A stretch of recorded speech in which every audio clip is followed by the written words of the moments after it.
Hello friends. आज से हम HP टेट के लिए साइकोलॉजी की क्लासेस स्टार्ट कर रहे हैं ज्ञानवीर चैनल पे।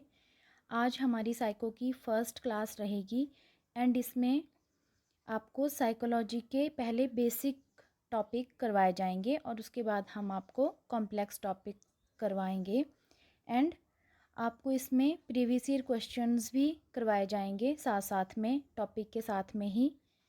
तो चलिए स्टार्ट करते हैं our first topic, introduction to psychology. Introduction में सबसे पहले हम करेंगे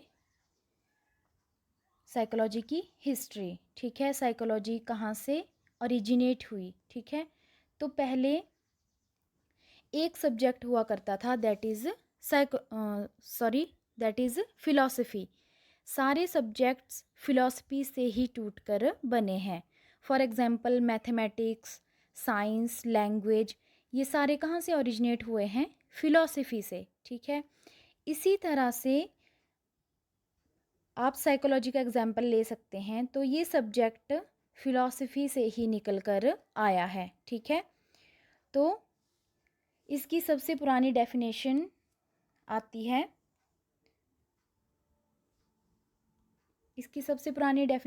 है, यहाँ पे साइकी प्लस लोगोस। साइकोलॉजी का मतलब क्या है? Psyche plus logos.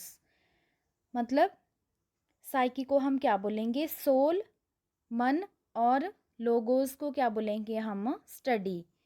That is study of soul. ठीक है, तो साइकोलॉजी को एंशिएंट टाइम में क्या बोलते थे? Study of soul. ठीक है, और ये जो साइकी और लोगोस वर्ड हैं ये कहाँ से डिराइव किए गए हैं? ग्रीक वर्ड से। ठीक है, तो इसकी जो पुरानी डेफिनेशन थी वो थी स्टडी ऑफ सोल मीन्स मन का अध्ययन। सोल क्या है? हमारा मन है। ठीक है, तो उसकी स्टडी करने को हम क्या बोलेंगे? साइकोलॉजी। ठीक है, तो इसकी फर्स्ट डेफिनेशन मैंने आपको बता दी, psychology is the study of soul, मतलब मन का अध्ययन। तो सबसे पहले जब साइकोलॉजी की रिसर्च स्टार्ट हुई तो उसमें यह था कि हम स्टडी कर रहे थे कि लोगों के मन में क्या चल रहा है। बट इसमें एक प्रॉब्लम आई। हम बोल तो रहे हैं कि साइकोलॉजी को क्या बोलते हैं? स्टडी ऑफ सोल, पर इसमें एक प्रॉब्लम आई कि हम किसी के मन का कैसे पता लगा सकते हैं कि किसी के मन में क्या चल रहा है। तो 16th और 17th सेंचुरी में एरिस्टोटल और प्लेटो के टाइम पे साइकोलॉजी क्या थी? फिलॉसफी का एक हिस्सा थी। बट हम किसी की सोल, मन को स्टडी कर नहीं कर सकते क्योंकि हमें पता ही नहीं कि दूसरे इंडिविजुअल के माइंड में, मन में क्या चल रहा है। तो सबसे पहले साइकोलॉजी ने क्या खोया? इसका मन खोया। First of all psychology lost its soul. ठीक है, एरिस्टोटल एंड प्लेटो के टाइम पे। ठीक है, बिकॉज किसी के मन को जानने के लिए हमें उसके बिहेवियर को जानना है। किसको जानना है? बिहेवियर को जानना है। तो मतलब उसके बिहेवियर को स्टडी करना है। ठीक है, तो उसके बाद इसकी सेकंड डेफिनेशन आई हमारे पास, psychology is the study of behaviour. कैसा व्यवहार है उससे हम किसी के भी मन का पता लगा सकते हैं। ठीक है, सो साइकोलॉजी की न्यू डेफिनेशन आ गई हमारे पास, study of behaviour. But behaviour means किसी के मन में क्या चल रहा है, उसके पीछे का कारण क्या है। मतलब कोई अच्छा बिहेव कर रहा है, बुरा बिहेव कर रहा है, तो हम उससे ये पता नहीं लगा सकते हैं कि उसके पीछे का कारण क्या है, कॉज क्या है। तो ये जानने के लिए हमें किसी इंडिविजुअल के पास्ट एक्सपीरियंसेस को जानना पड़ता है। ठीक है, सो इसके बाद हमारे पास थर्ड डेफिनेशन आ गई साइकोलॉजी की, the study of past experiences. मतलब psychology is the study of past experiences of an individuals. ठीक है, तो हमने साइकोलॉजी के बारे में पढ़ा पहले इसने अपना मन खोया, उसके बाद व्यवहारवाद आया। किसी के व्यवहार से हम किसी के मन का पता लगा सकते हैं, ठीक है। तो ये थी साइकोलॉजी की हिस्ट्री। अब हम पढ़ेंगे स्कूल्स ऑफ साइकोलॉजी। तो अलग अलग वैज्ञानिकों के दृष्टिकोण, मतलब उनकी थिंकिंग डिफरेंट थी, तो उससे क्या ओरिजिनेट हो गए different schools of psychology. Means अलग अलग साइकोलॉजिस्ट ने साइकोलॉजी के बारे में अपने अलग अलग विचार दिए, हर इंडिविजुअल के बारे में अपने अपने विचार दिए, डिफरेंट डिफरेंट थिंकिंग थी उनकी, ठीक है। तो उसी से क्या ओरिजिनेट हो गए स्कूल्स ऑफ साइकोलॉजी। तो अब हम करेंगे स्कूल्स ऑफ साइकोलॉजी। तो स्कूल्स ऑफ साइकोलॉजी में फर्स्ट आता है हमारा, स्कूल्स ऑफ साइकोलॉजी को क्या बोलेंगे, मनोविज्ञान के संप्रदाय। क्या बोलेंगे, मनोविज्ञान के संप्रदाय, ठीक है। तो इसमें फर्स्ट आता है हमारा स्ट्रक्चरलिज्म। स्ट्रक्चरलिज्म क्या है, संरचनावाद। संरचनावाद के फादर कौन है, फादर ऑफ स्ट्रक्चरलिज्म कौन है, विल्हेम वुंट। कौन है, विल्हेम वुंट, ठीक है। और फादर और विल्हेम वुंट को हम क्या बोलते हैं, father of psychology and experimental psychology, ठीक है। क्योंकि इन्होंने साइकोलॉजी की फर्स्ट लेबोरेटरी ओपन करी थी, कहाँ, लिप्जिग जर्मनी में, ठीक है। कब, 1879 में। ये बहुत इंपॉर्टेंट क्वेश्चन है, ठीक है। First laboratory of psychology established by Wundt in Leipzig Germany in 1879, ठीक है। और इंडिया में जो साइकोलॉजी की फर्स्ट लैब थी वो इस्टेब्लिश की गई थी बाय डॉक्टर एस.एन. सेनगुप्ता इन 1916। कहाँ पर की गई थी, इन कोलकाता में, ठीक है। और स्ट्रक्चरलिज्म में ही हमारा एक सबसे पुराना मेथड आता है इंडिविजुअल के बिहेवियर को स्टडी करने का, तो वो है इंट्रोस्पेक्शन मेथड। वो क्या है, इंट्रोस्पेक्शन मेथड, ठीक है।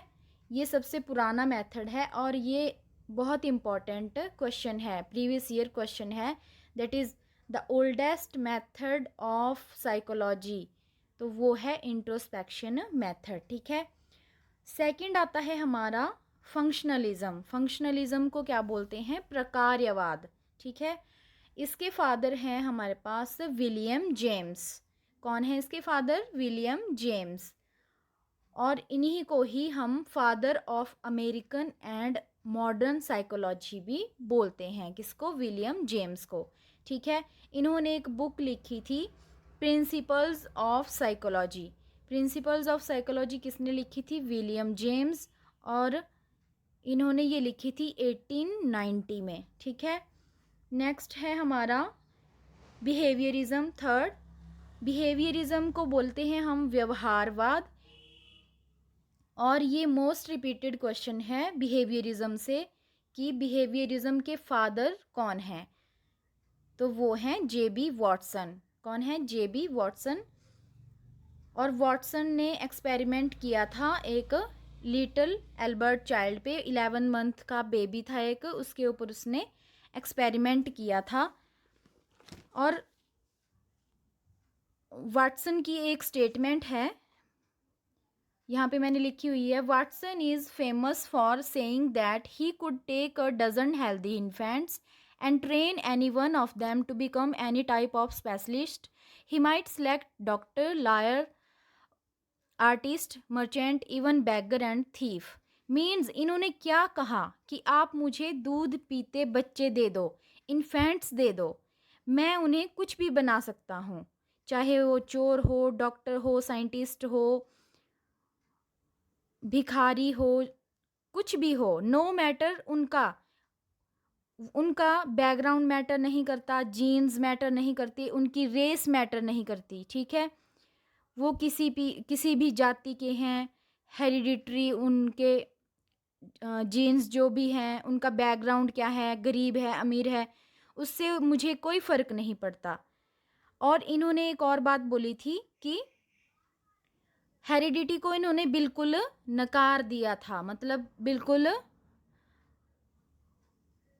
रिजेक्ट कर दिया था इन्होंने, किसको, हेरिडिटी को। और इन्होंने कहा कि आप कंडीशनिंग के थ्रू बच्चे को कुछ भी बना सकते हैं, मतलब आप उसको जैसा इन्वायरमेंट दोगे वो उसी में ढल जाएगा, ठीक है। तो ये स्टेटमेंट दी थी किसने, वॉटसन ने, तभी इनको क्या बोलते हैं, फादर ऑफ बिहेवियरिज्म, ठीक है। नेक्स्ट हमारे पास आता है साइको एनालिसिस, मनोविश्लेषणवाद, ठीक है। तो साइको एनालिसिस के फादर हैं हमारे पास सिगमंड फ्रॉइड। इन्होंने कब 1856 से लेकर 1939 तक इन्होंने काम किया था, ठीक है। और इन्होंने एक बुक लिखी थी analysis of dreams.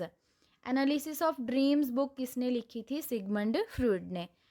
Analysis of dreams का मतलब है सपनों का विश्लेषण, मतलब मन को जानना, ठीक है।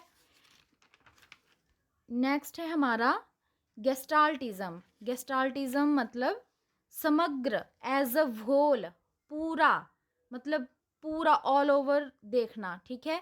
संपूर्णवाद, इसके फादर कौन है, मैक्स वर्दीमर, ठीक है।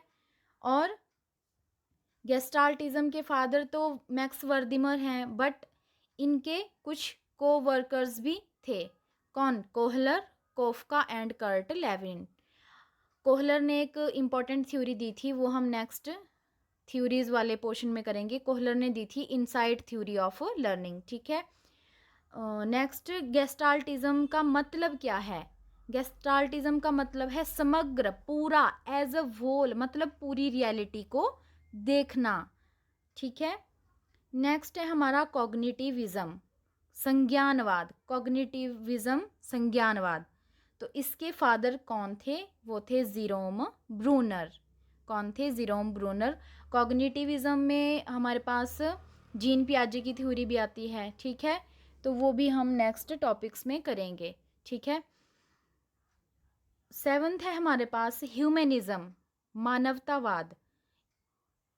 इसके फादर कौन है, अब्राहम मैस्लो, ठीक है। According to humanism central point of personality is self, मतलब ऑल ओवर पर्सनैलिटी है किसी भी ह्यूमन बीइंग्स की, तो उसका सेंट्रल पॉइंट वो खुद है, सेल्फ है, ठीक है। और इन्होंने किस पे ज़्यादा फोकस किया कि ह्यूमन की जो नीड्स हैं वो सबसे प्राइम है, सबसे इम्पॉर्टेंट हैं, बाकी सब कुछ क्या है, सेकेंडरी है, मतलब जो ह्यूमन की बेसिक नीड्स हैं, ठीक है। मतलब इन्होंने एक थ्योरी भी दी थी अब्राहम मैस्लो ने, हायरार्की ऑफ नीड्स, ठीक है। वो भी हम बाद में करेंगे, अब्राहम मैस्लो की थ्योरी हायरार्की ऑफ नीड्स। तो उन्होंने बोला था कि जो हमारी बेसिक नीड्स हैं वो सबसे प्राइम है, प्राइमरी हैं, और बाकी सब सेकेंडरी है, ठीक है। तो अब हम करेंगे इस टॉपिक से रिलेटेड कुछ प्रीवियस ईयर क्वेश्चंस जो मैंने यहाँ लिखे हैं। तो फर्स्ट है हमारा the concept like introspection and conscious experiences are associated with. अभी हमने जो स्कूल्स ऑफ साइकोलॉजी किए उसमें स्ट्रक्चरलिज्म में हमने पढ़ा कि इंट्रोस्पेक्शन मेथड जो है वो सबसे ओल्डेस्ट मेथड है। तो ये किससे एसोसिएट करते हैं, ये एसोसिएट करते हैं स्ट्रक्चरलिज्म से, ठीक है। सेकंड क्वेश्चन है हमारा the oldest method used in introspection in the oldest method used in psychology, तो वो है हमारा इंट्रोस्पेक्शन, ठीक है। क्वेश्चन नंबर 3 है हमारा where was the first psychological experimental laboratory setup. तो जो फर्स्ट साइकोलॉजिकल लेबोरेटरी थी वो कहाँ पे सेटअप की गई थी, तो वो की गई थी यूनिवर्सिटी ऑफ लिप्जिंग, जर्मनी में, ठीक है। Question number 4 who is considered the spiritual father of humanistic psychology. अभी हमने लास्ट संप्रदाय स्कूल पढ़ा साइकोलॉजी का, ह्यूमनिज्म, तो उसके जो स्पिरिचुअल फादर हैं वो कौन हैं, अब्राहम मैस्लो, ठीक है। क्वेश्चन नंबर 5 है हमारा the word psychology has been originated from the word. जो साइकोलॉजी शब्द था वो कहाँ से ओरिजिनेट हुआ था, तो वो ओरिजिनेट हुआ था साइको एंड लोगोस से, ठीक है, और ये क्या है, ग्रीक वर्ड है, ठीक है। Question number 6, according to JB Watson psychology is the study of. JB Watson के अनुसार साइकोलॉजी को क्या बोला गया था, व्यवहार की स्टडी, मतलब स्टडी ऑफ बिहेवियर, किसी के व्यवहार को पढ़ना, ठीक है। Question number 7, psychology is the science of. Psychology किसकी साइंस है, science of behaviour and mental processes, ठीक है। Question number 8, according to humanism central point of personality is. Humanism अभी हमने किया जस्ट, ह्यूमनिज्म के अनुसार जो सेंट्रल पॉइंट है पर्सनैलिटी का वो क्या है, तो वो क्या है, सेल्फ, ठीक है। Max Wertheimer is known in the field of. Max Wertheimer को हम किस फील्ड में जानते हैं, तो ये क्या है, फादर ऑफ गेस्टाल्ट साइकोलॉजी हैं, ठीक है। Question number 10, who is the father of behaviourism. Behaviourism के फादर कौन है, JB Watson. Question number 11, meaning of gestalt. अभी हमने गेस्टाल्ट साइकोलॉजी की, तो इसका मीनिंग क्या है, एज ए वूल, मतलब समग्र, संपूर्ण, पूरी तरह से, ठीक है। तो ये थे कुछ previous year questions. I hope आज की वीडियो आपको पसंद आएगी और आगे भी हम आपके लिए नेक्स्ट इस सीरीज़ में वीडियोस लेके आएंगे, तो प्लीज़ आप चैनल पे बने रहिए और वीडियोस को देखते रहिए। Thank you.